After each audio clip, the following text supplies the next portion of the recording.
Assalamualaikum warahmatullahi wabarakatuh. Salam sejahtera bagi kita semua. Salam Om Swastiastu, Namo Buddhaya, salam kebajikan.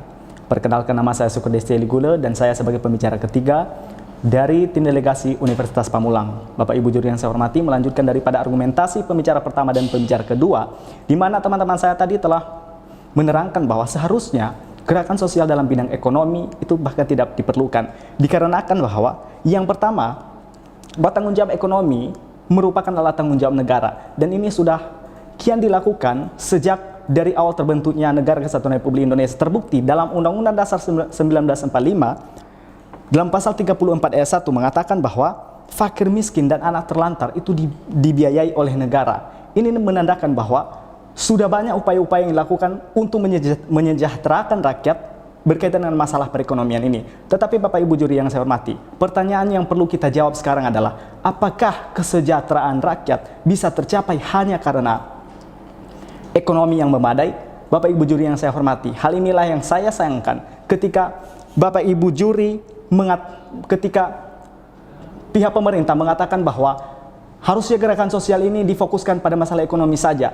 Tetapi yang kami sayangkan karena dari pihak pemerintah tidak menilik dan tidak melihat daripada faktor lain yang menyebabkan ketidaksejahteraan rakyat dikarenakan perbuatan-perbuatan diskriminatif. Alasan yang pertama adalah bahwa menurut kami justru karena adanya diskriminatif berbasis identitas ini yang justru menghambat perkembangan daripada perekonomian masyarakat. Misalnya saja Bapak Ibu juri yang saya hormati, upaya golongan tertentu untuk menghambat jaringan pengiriman barang atau produk yang merupakan kebutuhan dari golongan lain.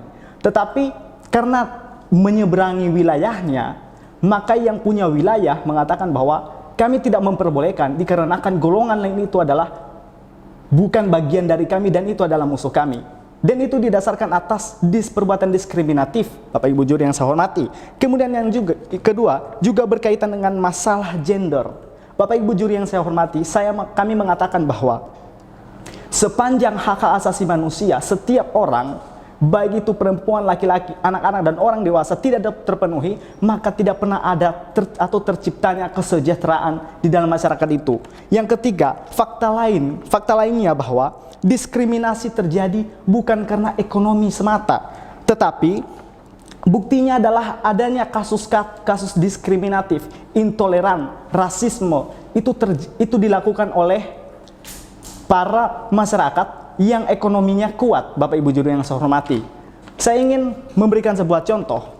Semoga kita masih mengingat kejadian yang dilakukan oleh tentara Nazi Jerman yang terjadi pada tahun 1938, di mana peristiwa tersebut yang disebut dengan peristiwa Holocaust. Holocaust ini adalah gerakan genosida atau kejahatan terhadap kemanusiaan yang dilakukan oleh tentara Nazi Jerman yang bertujuan untuk menghabisi orang-orang keturunan Yahudi.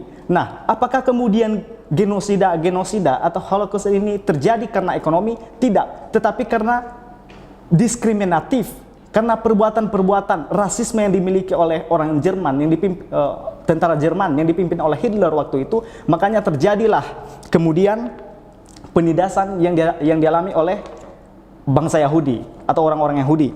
Bapak Ibu juri yang saya hormati, perlu juga saya terangkan di sini bahwa masalah kesejahteraan itu sebenarnya terjadi di dalam lingkungan sosial masyarakat ketika masyarakat dalam bersosial bisa melakukannya secara moderat.